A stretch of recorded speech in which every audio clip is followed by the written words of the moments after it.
These are the scenes pouring in from Afghanistan on its first day after the Taliban took the capital, Kabul, the fall of the Afghan government, the ongoing chaos at its airport, and the new reality that's set in.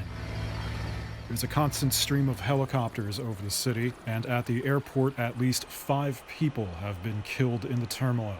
It's not immediately clear how they died, whether by stampede or gunfire or something else, although at least 2 gunmen have been killed there by U.S. forces in separate incidents, according to a U.S. official who says the gunmen had fired into the crowd. Afghans, residents, and those fearing reprisals from the Taliban were still flooding the area Monday, desperately trying to find a way out of the country. A U.S. official says troops that have taken over the airport had to fire their guns in the air to keep people off the tarmac and the planes flying.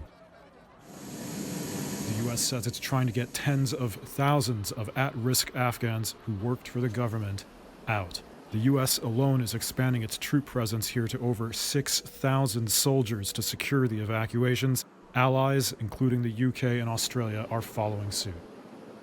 Meanwhile, on the streets, there's a heavy presence of Taliban fighters rolling in seized government vehicles. They've started collecting civilians' weapons, saying the items are no longer needed for their personal protection. Peace has come, they say, and they're projecting a message of restraint. The Taliban leader told Reuters that his fighters are under strict orders not to do anything to scare civilians. The group has said all women will need to wear a hijab, the partial head covering, but they'll be allowed to work and seek an education. On Sunday, the Taliban also said there would be a general amnesty for government workers and Afghans who collaborated with U.S. and allied forces after reports last week that Afghan troops that had surrendered were being executed. The Taliban released this video they say is of interviews with Kabul residents.